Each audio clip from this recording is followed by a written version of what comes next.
Welcome back to my channel Raghavendra the explorer. Dasara నవరాత్రుల సందర్భంగా విజయవాడ సర్వాంగ సుందరంగా ముస్తాబైంది. ఇంద్రకీలాద్రిపై కొలువైన అమ్మవారు 11 రోజుల్లో 11 రూపాల్లో దర్శనమిస్తున్నారు. మొదటి రోజు అంటే ఈ రోజు బాల త్రిపుర సుందరిగా,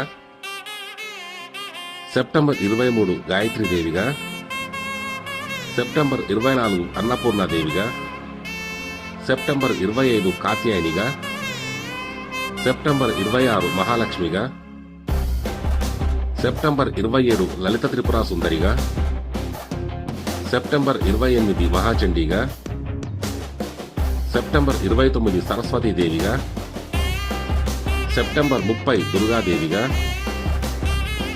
అక్టోబర్ 1 మహిషాసురమర్దినిగా, విజయదశమి రోజు రాజరాజేశ్వరి దేవిగా దర్శనమిస్తున్నారు. ఇలాంటి యూస్ఫుల్ కంటెంట్ కోసం please like, share, subscribe my YouTube channel. Thank you.